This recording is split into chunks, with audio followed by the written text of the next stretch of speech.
Hello, everybody. It's Dave Juno. How you all doing? Thought I'd make a quick video on how I kind of get things done when I don't feel all that well. When I have to get things done. Um, if I don't have to do something, and I don't feel good, I don't do it. But if I have to do it, I kind of do a little process thing. Because sometimes I panic. We all panic when we start feeling that little, uh-oh, I'm feeling that little bobblehead feeling coming on. Oh my God, is it going to go into an attack? My ears are starting to roar. What's happening? Oh my God. And we tend to do that. And 5 years later, I still tend to do that sometimes. But usually now, like Tuesday, I had to get a stereo put in my car. I bought a car in October, 2010 Subaru Forester, not realizing it didn't have Bluetooth. Okay. So, in Massachusetts, you can't talk on the phone. Do I have a phone? I do have a phone. I do have an extra phone. You can't talk on the phone like this while you're driving. So, not that I would do that anyways.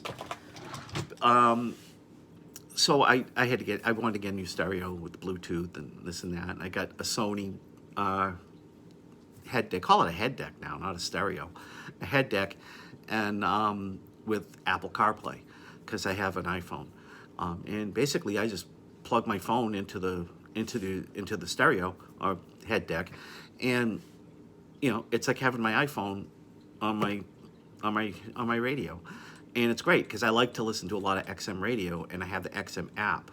I have XM in my other car, but I have the XM app on my phone, so I just XM boom, and I'm listening to XM radio like I have it installed. So I had to do that, but I bought the stereo in November, and they usually do it 2 weeks to 4 weeks.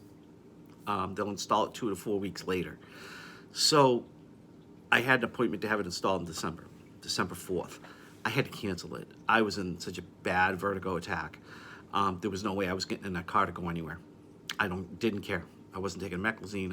I wasn't going anywhere. So I rescheduled. I rescheduled for the first week in January. Okay. They had to reschedule because one of their techs got COVID and they had to shut the shop down for 2 weeks. So they scheduled for this week, February 8th. I woke up Tuesday morning. I was not feeling good. Felt bobble-headed, very tired. My ears were roaring. That tinnitus in its own can be disabling, especially if it's, roaring like that. And it was. And I'm like, I don't want to cancel this appointment. I wasn't going to ask my wife to take the day off so I could bring my car to get stereo installed.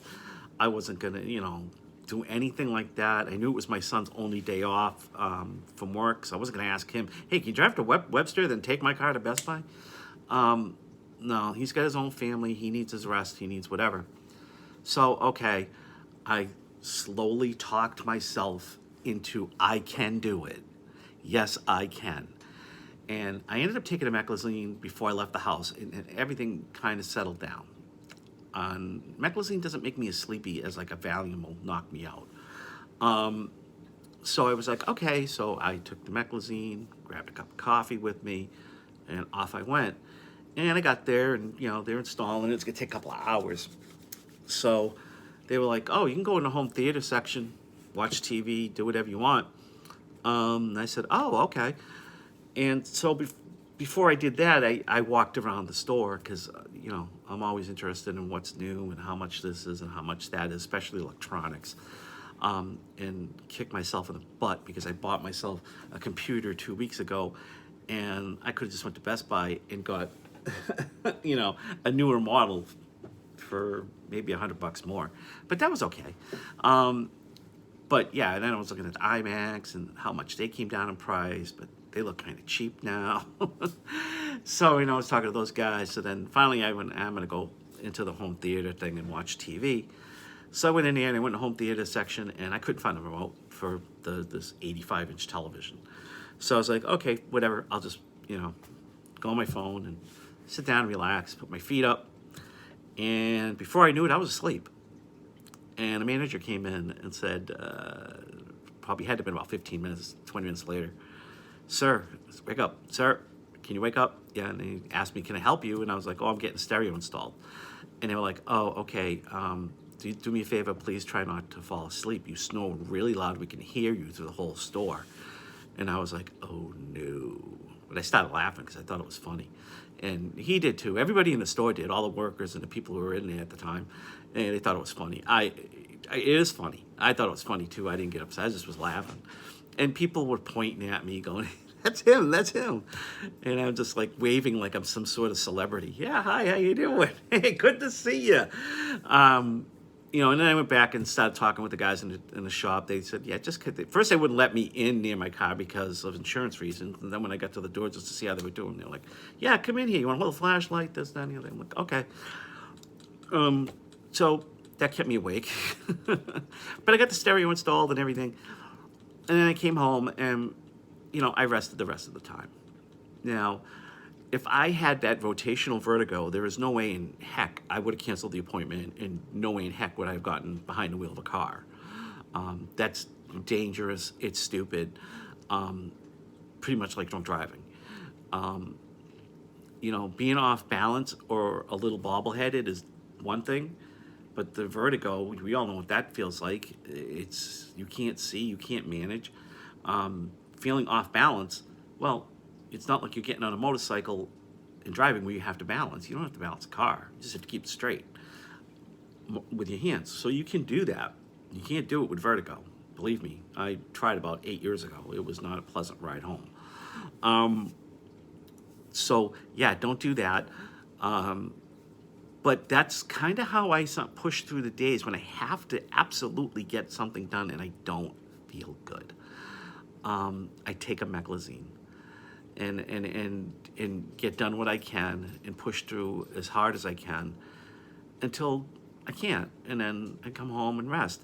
But I also have a backup plan. So everybody, my mother-in-law knew I was at Best Buy. My wife knew I was at Best Buy. So if something happened where I couldn't drive the car home, one of them would come pick me up and bring me home.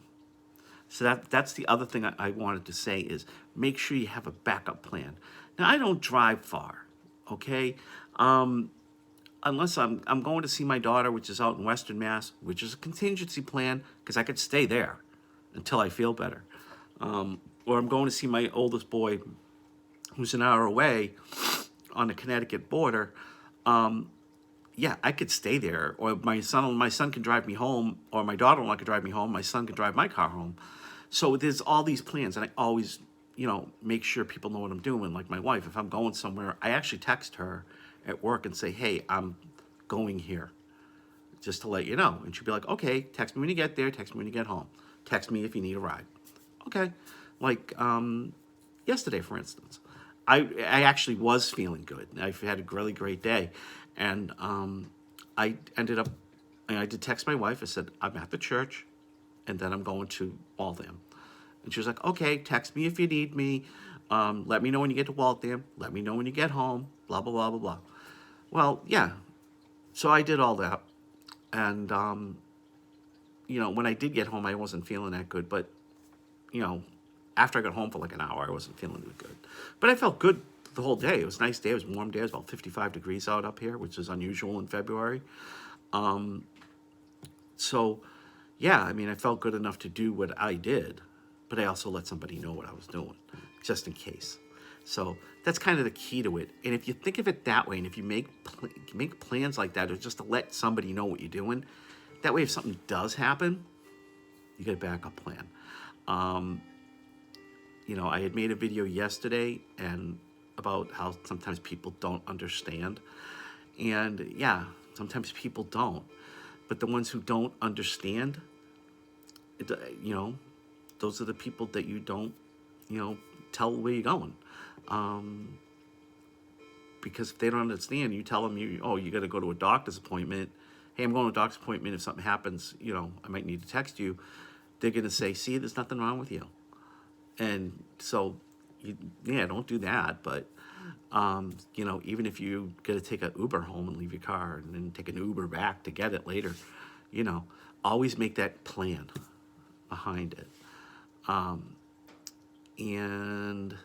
that's it. I'm done. 10 minutes. So on that note, I hope you guys all have a spin-free weekend, and I will talk to you all later. Take care.